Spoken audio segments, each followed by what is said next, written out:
He stood there, helpless and dumb. Captain Vixen lit a cigarette, her gun still ready. She looked at him a long moment. "Well," she said, green eyes never leaving his. "What are we waiting for?" She motioned to the man with the scar. "Take the end of the rope, Voss. Our Earthman's friend hasn't tasted the mud yet, you know." Charlie hadn't said anything. A gun at his back, his white mustache ruffled by the wind, he stood silently watching Flip, holding his broken arm. The choice was up to Flip. "Look at the mud, Flip Miller," said the woman. "There is not even a ripple where Throg went down. He went quickly. You shall dip slowly, that the conceit of your tongue and the rashness of your mind may be reflected upon with regret." Flip glanced over the rock's edge. There was only the quiet, waiting mire, no trace of Throg's body. "Vixen," he began. He never finished, for Voss pushed him over with both hands. The black surface of the mud rushed up at him. Arms flailing for balance, he hit on his side with a heavy splash. He heard Charlie's yell from above. He raised his head from the mud, tried to brush the stuff from his eyes. A soft and clinging pressure was warm against his legs, his waist. Through the mud in his eyes, he saw the dark flat plain of the swamp stretching away into the mist. Turning, he saw the perpendicular rock wall of the island rising above him. The hot ooze crawled up to his chest, and in his nostrils was the fetid smell of the swamp, dank with the warm breath of ancient decay. The mud crawled higher. He struck out with his hands against it, struggled to pull himself upward, but a grim suction tugged at his feet and legs, slowly drew his body downward. Then his wrists were caught in the irresistible pull. He couldn't move his arms. Looking down, he saw the black mire high on his chest. As he watched, fascinated, the mire rose higher. It was at his shoulders. Keen and swift, panic struck like a knife in his belly, and his arms strained. Every muscle in his body trembled with mad flight. But he couldn't move, and the mud climbed to his throat. "This is it," he thought, and pictures paraded through his mind, irrelevant flashes. He saw faces, dim in the mist above him, blurred with water and the mud in his eyes. He shook his head violently. The faces cleared. There was choking pain in his throat. The faces were of 3 men and a woman. It was Vixen, looking down from the rock above. His head was strained back and upward against the rope, tight on his throat. He had stopped sinking. "Have you found your tongue?" It was the woman's voice. "Where is the mine? Speak, tell me, or you sink." Flip stared at her and could say nothing. He was smothered with the noose at his neck. His eyes burned with pain, with red hatred of the woman. "Let him down slowly," her voice again. Flip stared up at her with mute passion. The mud caressed his chin, repulsive and warm.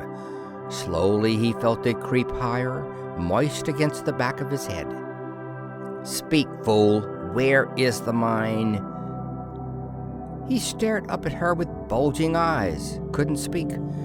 Her words were meaningless. He felt only the pain in his throat, the pressure of the mire against his body. He knew only that he hated the voice that spoke, and that his body was weak with that hatred. The mud crawled into his ears, and the voice stopped. The mud rose to his lips. He could taste the thick, salty warmth of it. He closed his mouth tightly, but the taste remained. The mud bubbled at his nostrils. He couldn't breathe. He saw the vast, flat plain of black become level with his eyes. The mud covered his eyes. The air was good, and he gulped at it. He was lying on the rock. He felt his throat, wiped his face, and saw somebody standing over him in the rain. The man had a scar across his cheek. "Try the other one." It was the woman's voice. Perhaps the muddy Earthian will talk to save his friend, if not himself. Flip sat up and stared at them, gathering his wits. Charlie had a rope about his neck.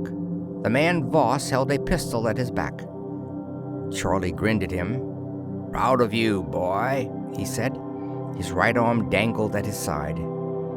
Failing the first time, Flip's scene was to be repeated with a new performer. "No," said Flip, "no. Charlie doesn't know where the mine is. He has nothing to do with this." "No matter," said the woman. "Perhaps seeing him in the mud will affect your obstinacy." "That mine's worthless," Flip said. "It's no good anymore. Since IMC, "I know," she replied.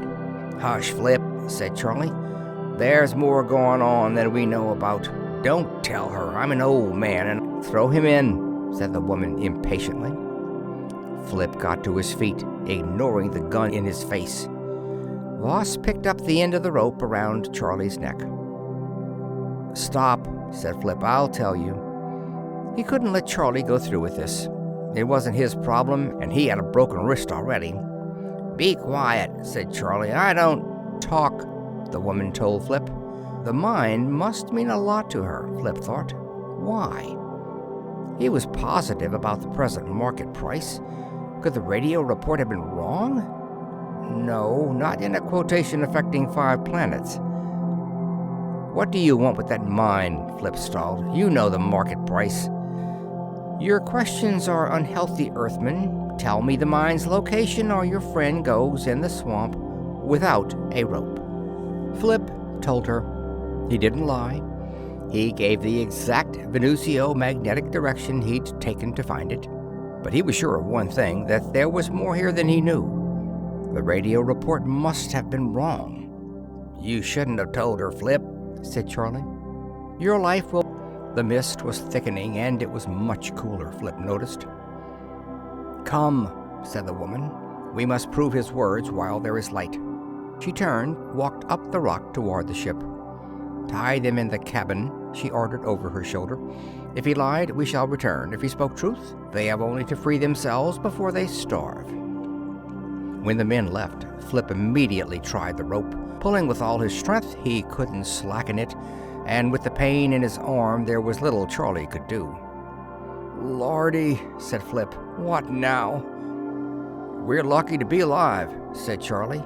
"Captain Vixen must have taken a fancy to you." Flip strained at his ropes with the thought of her. Venusian women were the beauties of the universe, and this woman had surpassed them all. But in her dull beauty, thought Flip, there was nothing feminine. She had no heart. She had but one emotion, the pursuit of her goal. "It gets pretty chilly during the nights," said Charlie happily. "We'll get pneumonia before we starve." Flip looked helplessly about the room. They were bound to their chairs, and the ropes looped through holes in the wall. There was no way Flip could get to Charlie and perhaps untie him.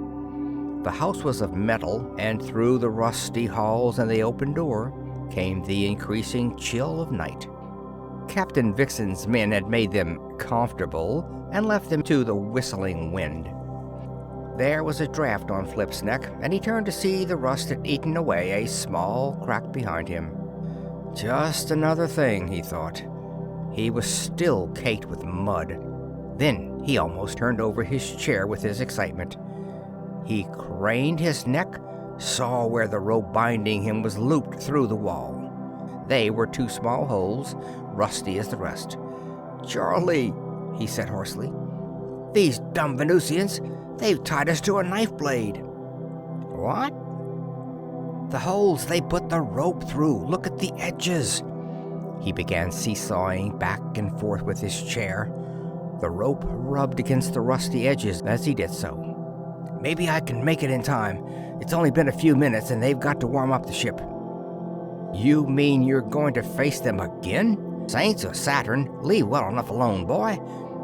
Flip kept at his work. If he could get this part of the rope cut, the rest would be simple. And let 'em get that mine? Hell no. There's something about that Zanite I don't understand, and I'm going to find out what. I'd like a nice long chat with Miss Vixen, too." Charlie gave up trying to dissuade him, and Flip kept sawing. With the mufflers, he couldn't hear the ship leave, but he was sure they hadn't gone yet. Those high-power planes took a lot of warming up, especially with Maxims. What to do when he got there? Flip Miller's mind never strayed far from the present. The rope broke. It was a matter of minutes before he was free. "Try the same thing, Charlie," Flip said at the door. "You wouldn't be much good out there with a busted wrist, and I'll be back before long." "Maybe," said Charlie doubtfully as Flip streaked out into the rain. The ship loomed before him in the mist, and Flip halted, some degree of sanity entering the elation of his escape. He couldn't see through the fogged windows, but there were 3 skillful guns inside, and he was unarmed. They had taken all the guns from the shack when they left. Besides, the ship's door was closed, and a stratoplane's hull is solid metal. Though he considered it, he couldn't just go up and knock. The rise rockets were idling. A pink glow appeared at each blast, but there was only a soft hissing with the mufflers. The power jets hadn't started. They were geared with a synchronized heat progression, which ignited them only when the proper temperature was reached. A beetle scampered across Flip's foot, and he jumped. If a beetle crawled into one of those muffler tubes, it would explode. He remembered thinking when he first saw the ship. Flip snapped his fingers. If a beetle could cause it, why not he? With mud! He could fill a power jet, and when the ignition started, it would burst like a clogged gun barrel. They couldn't leave. Perfect. Keeping well below the windows, he approached the ship. The power jets, as usual, were outside and forward on the glowing rise rockets, so he could work in safety. That is, unless the jets started while he was near them, but he would never know it if they did. Flip scooped up a handful of mud, stuffed it into the 5-inch opening. It was like pouring water in a beetle hole, but he kept at it, and heat from the smaller tubes blistering his hands. He could hear people moving about inside the plane. Finally, he packed one more handful to make sure, grinning to himself. The door in the side of the ship suddenly opened.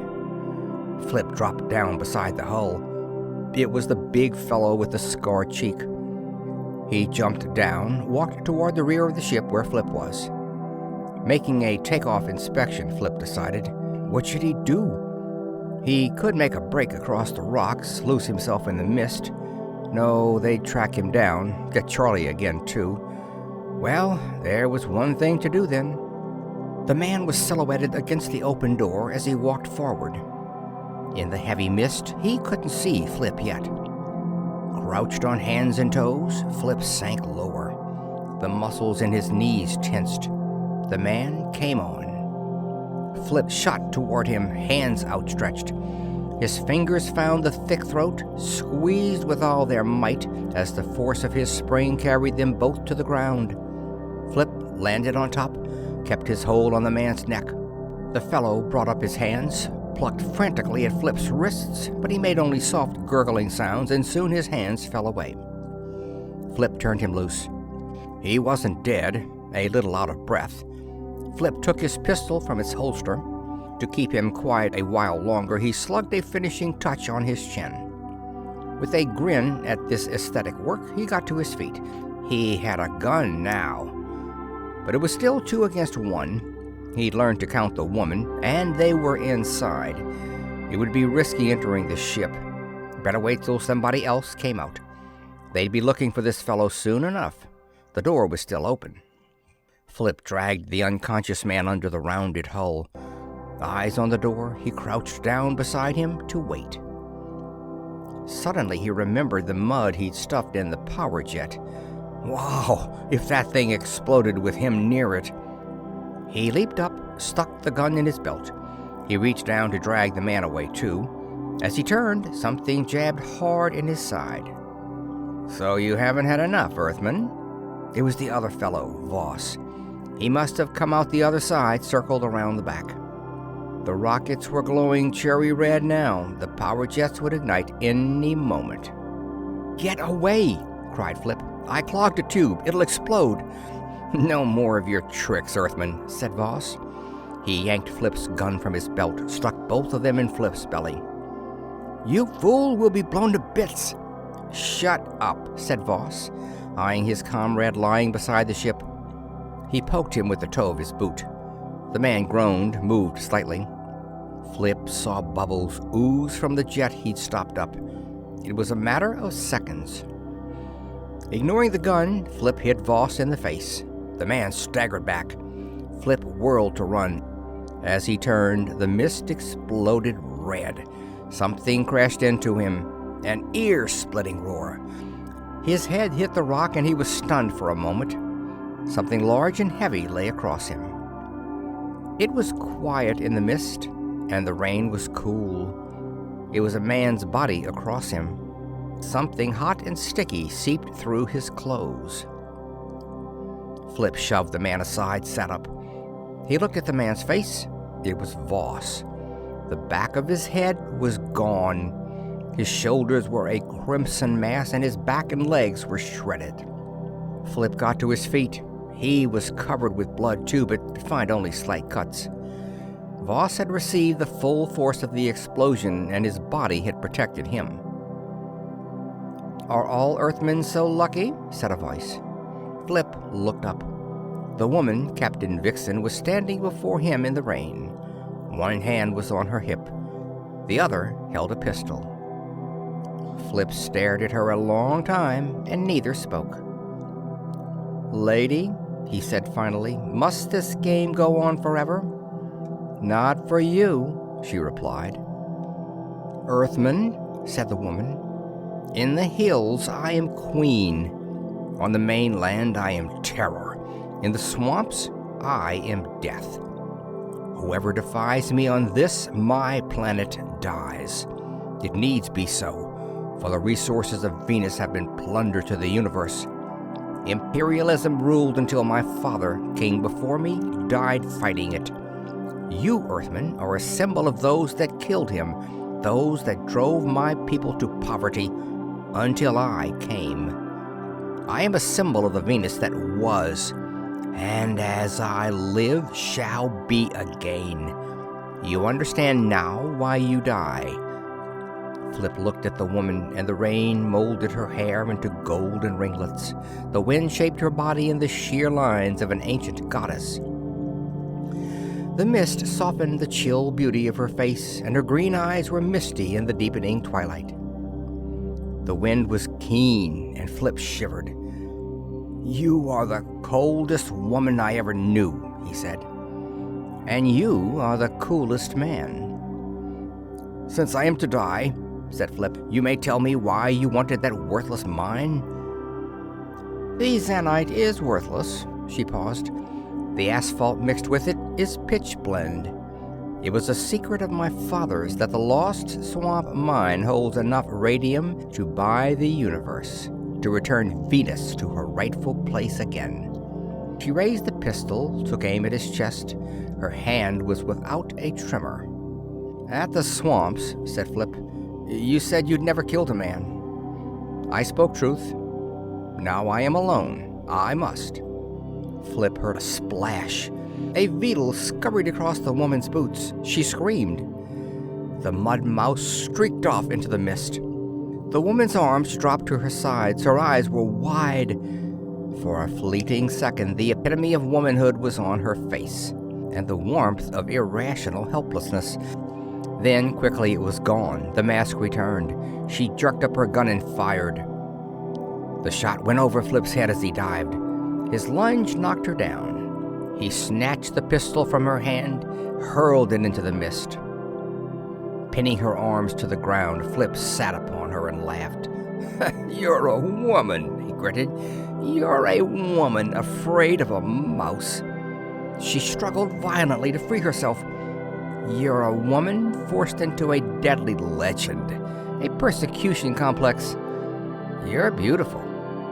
He bent, kissed her full upon the lips.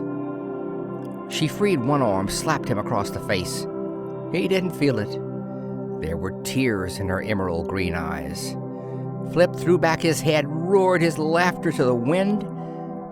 He'd forgotten Captain Vixen carried 2 guns. End of part 2. End of Venus Has Green Eyes.